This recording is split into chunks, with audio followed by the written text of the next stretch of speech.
मुल्की सियासत में आजकल एनआरओ की बाज़गश्त है। हुकूमत का मौक़िफ़ है कि अपोजिशन एनआरओ मांग रही है, जबकि अपोजिशन का मुतालबा है कि एनआरओ मांगने वाले का नाम मंजर आम पर लाया जाए। चंद रोज़ पहले खिताब करते हुए वज़ीर आज़म इमरान खान का कहना था कि जिसने मुल्क का दिवालिया निकाला उनमें से किसी को नहीं छोड़ेंगे, और जो भी सोच रहा है कि हुकूमत किसी को एनआरओ देगी तो वो ये समझे कि अगर हम एनआरओ देंगे तो मुल्क से गद्दारी करेंगे। दूसरी जानिब मुस्लिम लीग नून के रहनुमाओं ने मुश्तरका प्रेस कॉन्फ्रेंस की है और उनका कहना था कि एनआरओ ऑपोजिशन नहीं मांग रही, मदर ऑफ एनआरओज आप अलीमा खान को दे चुके हैं। डील और ढील सिलेक्टेड वजीर आजम के हाथ में नहीं होती, वजीर आजम पार्लियामान को जवाबदेह होता है और पार्लियामान वजीर आजम को जवाबदेह नहीं होती। इसी मामले के ऊपर हम गुफ्तगू करेंगे अपने पैनल से। सवाल आपके लिए है, किसी को एनआरओ देने का मतलब मुल्क से गद्दारी होगा, ये मौक़िफ़ सामने आया वजीर आजम का, जबकि नून लीग कहती है कि Imran Khan mother of NRO Aleema Khan को दे चुके। क्या मुस्लिम लीग नून का इल्ज़ाम दुरुस्त है, हाँ या नहीं? हसन निसार साहब, क्या समझते हैं आप? अब मैं बहुत दयानतदारी से, बहुत ठंडे दिलो दिमाग से सोच के ये बात कर रहा हूँ। मुझे यूं महसूस होता है कि नून लीग वाले ज़हनी तवाज़ुन खोते जा रहे हैं। बिल्कुल, ये अगर if it continues for another few months, ये फिर पता नहीं कौन से हॉस्पिटल में पहुंचेंगे। अलीमा खान पे इस केस में, इस मामले में एनआरओ का इल्ज़ाम लगाना, इसके लिए ज़रूरी है कि बंदा कस्टम मेड किस्म का बेशर्म बेहया, वो जो ख्वाजा आसिफ ने कहा था ना, कुछ शर्म होती है, कोई हया होती है, ढीठ बेहिस्स और झूठा। तो खुदा का खौफ करो यार। मतलब एनआरओ की ट्रेडिशन सामने मौजूद है, उसके मिसालें मौजूद हैं। अलीमा खान का केस किधर, वो किधर का यार। ये तो वो लोग हैं जिन पे ये इस तरह की बात है जिस पे तबसरा करते हुए बदबू आती है, शर्म आती है। सही, मैं इससे ज्यादा मैं क्या कहूं? इल्जाम दुरुस्त है, नहीं एक ऑप्शन आप जी। तौबा यार, नहीं एक ऑप्शन आप ले रहे हैं। न्याई साहब, हम कहते हैं कि हुकूमती वज़रा एनआरओ की बात करते हैं बार बार, लेकिन वज़ीर आज़म साहब खुद भी तो इसका बार बार इजहार कर रहे हैं। तो फिर जब नून लीग की तरफ से जो मौके सामने आता है, क्या उसमें दम है? मेरा ख्याल है नून लीग तो वही सियासत कर रही है जो तहरीक इंसाफ ने नून के खिलाफ की थी, जो करते रहे हैं। चूंकि ये भी झूठ का एक अंबोहन लगा हुआ था, झूठ और बेशर्मी और जिसको कहना चाहिए कि हर तरह की द्रोहगोई का इन्होंने एक अंबोर रख दिया था। यही फवाद चौधरी साहब ढिटाई के साथ आज कहते रहे थे कि 300 बिलियन की करप्शन की, और यहीं पे भी हम कई दफ़ा सुन चुके हैं जिसमें 2,500 इल्ज़ामात ऐसे हैं जो किसी अदालत में ज़ेर तफ्सील ही नहीं है, लेकिन हम सुनते रहे हैं और वो कराते रहे हैं। यही शाहजेब खानजादा साहब के प्रोग्राम के अंदर इत्तेफाक चौधरी साहब ने जब कहा कि जी ये पनामा केस 300 बिलियन की मनी लॉन्ड्रिंग का है, तो उन्होंने कहा जी वो कहाँ लिखा हुआ है। तो आए बाय शायद पूरी कौम ने देखा कि कितना उनको एम्बेरस होना पड़ा उस बात के ऊपर। इमरान खान साहब ने दो उनके जो चीज़ें हैं वो जिसको कहना चाहिए कि तकिए कलाम बन चुका है, बुज़दार, वसीम अकरम प्लस और पाकिस्तान करप्शन का घर। कल के बैठे हैं पूरी दुनिया में जग घनसाई करा रहे हैं कि 70 साल पंजाब पाकिस्तान सिवाय करप्शन के हमने कुछ नहीं देखा। मैंने दुनिया का एक मुल्क बता दें जहां पे जो जो जो जिसको कहना चाहिए कि करप्शन यहां पे जिसकी वजह तरक्की में रुकावट रही हो। इंडिया की और चाइना की मिसाल मैं हमेशा देता हूं, जहां मैंने इतनी करप्शन देखी है कि पाकिस्तान में करीब नहीं पहुंच सकता था। क्या मुल्कों को रुक सके? लेकिन मुझे एक दुनिया का मुल्क बता दें जहां सियासी अदल इस्तेकाम रहा हो और मुल्क जो है वो तरक्की कर सका हो। एक मुल्क बता दें सियासी अदम इस्तेकाम की मौजूदगी में, उसकी बात कभी नहीं करेंगे। वो सारी की सारी एनआरओ डील जब मर्जी होती है उसका मर्जी, उसमें इलेक्शन जीत जाए डील और डील के अंदर उसका कभी जिक्र नहीं करेंगे। और ये कल फिर कह रहे थे कि 70 साल से करप्शन के गढ़ है। देखें, नून लीग जो कह रही है बिल्कुल गलत कह रही है, और जो इन्होंने कहा है बिल्कुल गलत कहा है, इसमें कोई बात दूसरी है नहीं। लेकिन चूंकि इन्होंने, वो कहता है you live by the sword you die by the sword, इन्होंने जो तलवार नून पे इस्तेमाल की, अब नून लीग वही तलवार लेके फिर रही है। अब वो कहते हैं वो बकवास कर रहे हैं, हम पवित्र हैं। भाई वो कैसे बकवास कर रहे हैं, वो कैसे गलत कह रहे हैं? जब ऑप्शन आपने आप नहीं ये कर ले रहे, करते हुए लेकिन आप आपने समझते हैं कि आपने रिएक्शन की खंगाला बात था, ही है ये बात। आपने तहकीक की सियासत थी, ही है आप नून चाहे लीग की उसका तरफ वीडियो से। ट्रायल जी। करते, आपने तहकीक की थी। कोई सही। अदालत आज तक ये साबित करने से इनकारी है। हम कहते हैं मुजरिम है। कितनी दफा वज़ीर आज़म हम सुन चुके हैं कि नवाज शरीफ मुजरिम है, और नवाज शरीफ करप्शन के ऊपर जी। मुजरिम है। ये जब जी आपसे नियाज़ बात साहब, करेंगे वही आपको खाना पड़ रहा है, इसलिए आप भुगतो और आपको मजीद भुगतना होगा इसके ऊपर। मेरी हसन निसार साहब की कोई ठीक, बात नहीं, नहीं एक सुनेगा, ऑप्शन आप ले रहे हैं इरशाद क्योंकि भट्टी साहब। उन्होंने उसी ठीक। तरीके से आपको जवाब देना जिस तरीके जो तरीकाकार आपने इस्तेमाल किया था, और अपने आप को फरिश्ता जो ना वो समझें। वैसे ही जवाब दे रहे हैं। आपके ख्याल में इरशाद भट्टी साहब, हुकूमत से अब ये कहा जाता है कि जो भी सवाल करो इकोनॉमी के हवाले से, मुल्की हालात के हवाले से, जवाब ये आता है कि हम इनको NRO नहीं देंगे। ये बात तो अब जुबान ज़द-ए-आम है। तो नून लीग जो रिएक्शन दे रही है, ये इसको हम रिएक्शन के तौर पे ही देखें, या आप कैसे देख रहे हैं इस गुफ्तगू को जो नून लीग के रहनुमाओं ने की? फिर आपने दरमियान में रहनुमा जोड़ दिया, चलो खुश रहें। अच्छा, सवाल से पहले एक दो तीन बातें। गूगली मास्टर शाह महमूद कुरैशी साहब का एक बड़ा खूबसूरत बयान सामने आया है। फरमाया है उन्होंने, आज उनकी एक मैंने खबर पढ़ी कि साद हुरैरी से हमने कह दिया है कि अब NRO नहीं होगा। वजह उन्होंने ये बताई कि 2 NRO हुए, उनके नताइज अच्छे नहीं निकले। अब ये नहीं बताया कि साद हुरैरी साहब ने NRO की बात की थी या इन्होंने इत्तलाअन अर्ज किया था कि NRO सेहत के लिए अच्छा नहीं होता। दूसरा बयान गुलाम सरवर साहब अल मारूफ लग्जरी गीज़र वाले मौसूफ का है। वैसे तो सर उनसे कहना मैंने ये था कि जब से आपने गीज़र को लग्जरी आइटम कहा, यकीन जानिए तब से गीज़र से आंखें नहीं मिला पा रहा। कल अचानक आमना सामना हो गया तो उसने खब्बी आंख दबाकर ऐसी सीटी मारी कि बड़ा शर्मिंदगी हुई गीज़र ने जो मरी है ये। और इनका खैर से बयान था कि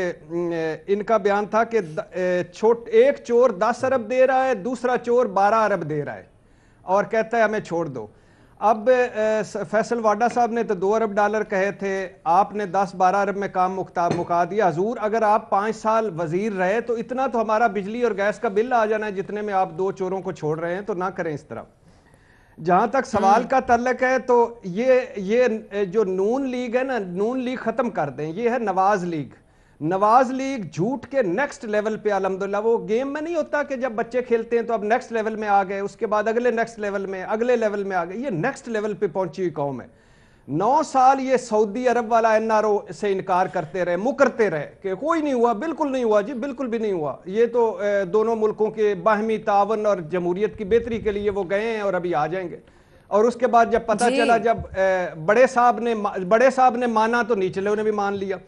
ना अलीमा खान का केस पनामा और मनी लॉन्ड्रिंग जैसा हुजम का है, ना अलीमा खान के हालात पनामा और मनी लॉन्ड्रिंग जैसे हैं, ना वो पब्लिक ऑफिस होल्डर हैं, ना उन्होंने सब कुछ बनाया इमरान खान के 6 महीनों में, ना हुकूमत के पास वो आई हैं, ना हुकूमत ने कोई NRO दिया है। उन्होंने इनकी टैक्स एमनेस्टी से स्कीम फ़ायदा उठाया, सुप्रीम कोर्ट ने उनको बुलाया, जुर्माना किया, हुकूमत का कोई अमल दखल नहीं। हाँ, अगर कोई समझता है तो सुप्रीम कोर्ट से रजू करे, अदालतें आजाद है। और कम से कम अब तो नून लीग भी कहती है कि अदालतें आजाद हैं साकिब निसार साहब के जाने के बाद, तो वहां एक दरखास्त दे दे और इनको बुलवा लें और सारा किस्सा खत्म कर लें।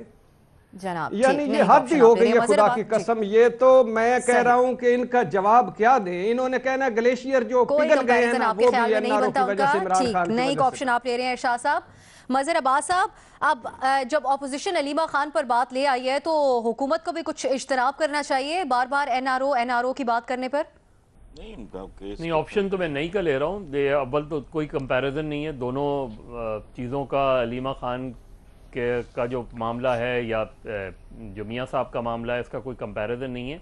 लेकिन सबसे दिलचस्प बात यह है कि मेरा ख्याल है हम NRO को एक सिंबॉलिकली ले रहे हैं कि एक सिंबॉलिक चीज़ थी, गलत थी, नेगेटिव थी, उसको नेगेटिविटी में ही लेते हैं ना। और दिलचस्प बात यह है कि पीपल्स पार्टी कहती है कि जो है NRO नहीं होने देंगे, और NRO ऑलरेडी अलीमा खान को दे दिया गया है। यानी पीपल्स पार्टी का ये कहना कि NRO को फुला को दे दिया गया है और NRO फुला को दे गया, ये बड़ा मज़ाक़ खेज़ बात है। तो उन्हें ख़ुद सोचना चाहिए कि NRO किसके साथ जो है वो जुड़ा है, किसके साथ जुड़ा हुआ। हालांकि ख़ुद मोहतरमा बेनज़ीर भुट्टो ने आने से पहले NRO ख़त्म कर दिया था, क्योंकि उनसे कहा गया था और वो NRO की कंडीशन थी कि आप इलेक्शन से पहले नहीं आएंगी, तो वो आके उन्होंने उस चीज़ को ख़त्म किया। और बाद में वैसे भी NRO ख़त्म हो गया कानूनी तौर पे। डील, हाँ, 2000 की डील जो है वो बिल्कुल मुख्तलिफ चीज़ है। और उसी की बात ज़्यादा होती है। एनआरओ की जब हम बात करते हैं तो उसको हम सिंबॉलिकली रेफर करते हैं।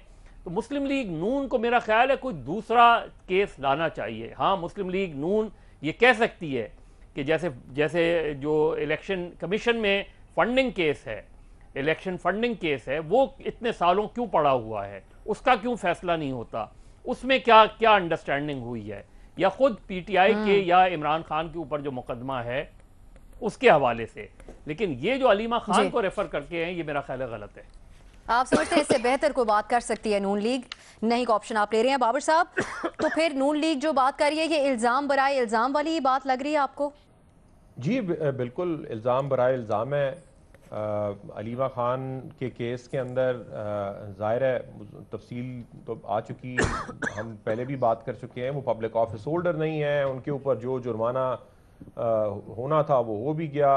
टैक्स लॉज की अगर आप ब्रीच करें तो जाहिर है जो अगर आपने टैक्स नहीं दिया तो वो देना पड़ेगा, उसके ऊपर आपको पेनल्टी देनी पड़ेगी। वो दोनों चीज़ें उन्होंने दे दी। जिसे एनआरओ कह के प्रेजेंट कर रहे हैं उसमें भी टैक्स अथॉरिटीज़ को ये जूरिसडिक्शन दी गई है कि अगर कोई बाहर का असासा सामने आए तो उसके बेसिस के ऊपर वो अगर पेनल्टी लगाना चाहते हैं तो वो लगा सकते हैं, या रिवाइज्ड जो भी अपना असेसमेंट ऑर्डर है वो इशू कर सकते हैं। इसका ये मतलब नहीं है कि अगर क्रिमिनल लॉज किसी और वजह से अप्लाई होते हैं तो वो यहाँ पे अप्लाई नहीं होंगे या कोई एमनेस्टी आपको मिल जाएगी। वो अपनी अपनी जगह है। टैक्स लॉज के अपने कॉन्सिक्वेंसेज हैं, लेकिन अगर उससे साथ कोई क्राइम जुड़ा हुआ है तो उसके अपने कॉन्सिक्वेंसेज है। तो बिल्कुल इल्ज़ाम बराए इल्ज़ाम है। और बड़ी अनफॉर्चुनेट बात यह है कि हमारे मुल्क में जिस तरह से नैरेटिव्स बनते हैं, वो किसी पॉलिटिकल पार्टी में हो, हमें नज़र आता है कि वो एक नैरेटिव बनता है और सब उससे तोते की तरह फिर रिपीट करना शुरू कर देते हैं, ये सोचे समझे बगैर। यही चीज़ हम पीटीआई में भी देखते हैं कि एक बात होनी शुरू होती है और वो सारे के सारे अगर यू टर्न को डिफेंड करने पे आते हैं तो सारे के सारे अलफ से लेके ये तक सारे मिनिस्टर भी उसे डिफेंड करेंगे, उनका सोशल मीडिया भी डिफेंड करेगा। इस तरह भी एनआरओ वाली बात है। जाहिर है वो पब्लिक ऑफिस होल्डर नहीं रही, ये ऐसा नैरेटिव स्टिक भी नहीं करता और नहीं स्टिक कर रहा। वो जितनी मर्जी कोशिश कर लें, जितनी मर्जी दोहरा लें, ये नहीं स्टिक करेगा। लेकिन ये काम हमें अपनी जो मेंटालिटी है वो भी इसमें नजर आती है कि कोई उसे क्वेश्चन नहीं करता, तमाम लोग दोहराना शुरू कर देते हैं। सही, नए एक ऑप्शन आप ले रहे हैं रीमा। पर इस तरह के इल्जाम लगाकर नून लीग अपनी साख मुतासिर कर रही है? जी, अब मेरा भी जवाब ना में ही है। कुछ समझ नहीं आती कि वो किस तरह इसको मदर ऑफ ऑल एनआरओज कह रहे हैं, किसके साथ रिकंसिलिएशन हो रही है, क्या हो रहा है। मतलब ये बिल्कुल लॉजिकली फैक्चुअली किसी तरह भी सेंस नहीं बनाता। लेकिन वो बाबर साहब ने जो नैरेटिव्स की बात की, मेरा ख्याल है जो इमरान खान साहब कई साल बेनामी ट्रांजैक्शंस, एमनेस्टी स्कीम्स, इनको बुरा भला कहते रहे, एक फॉर्म ऑफ करप्शन कहते रहे, तो मेरा ख्याल है मेरे लिए तो एक तरह से एक्सपेक्टेड भी है कि चाहे पूरी तरह कानूनी तौर पे अलीमा खान ने अपना केस जो है उसको खत्म कर दिया हो, जो फाइन था वो दे दिया हो, बात वहां खत्म नहीं होती। कब ऐसे होता है कि कोर्ट अगर आपको क्विट कर दे तो फिर बाद आपका जो एलिगेशंस होती हैं वो खत्म हो जाती हैं। अब तो उस तरह की दुनिया में ही हम नहीं रहते। जब परसेप्शंस और नैरेटिव्स पे ही पॉलिटिक्स आप करते हो तो वो यही कोशिश कर रहे हैं कि चाहे कोर्ट का फैसला जो भी हो, कानून जो भी हो, वो इमरान खान की ही अपनी पुरानी तकारीर, बेनामी ट्रांजैक्शंस और एमनेस्टी स्कीम्स को लेकर उसको एक तरह से इन इटसेल्फ उसको इस्तेमाल करना एक एनआरओ बना रहे हैं। आप ये कह रही है कि नून लीग इमरान खान साहब वाला रवैया इख्तियार कर रही है?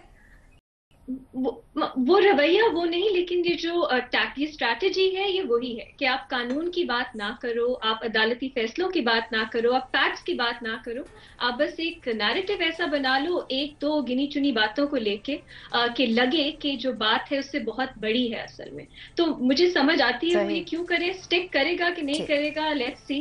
लेकिन यही आजकल हमारी पॉलिटिक्स है और बहुत अनफॉर्चुनेट बात है क्योंकि बिल्कुल कंपैरिजन ही नहीं है अलीमा खान के केस का जो नून लीग के खिलाफ। बिल्कुल, आपके ख्याल में भी कंपैरिजन नहीं हो सकता।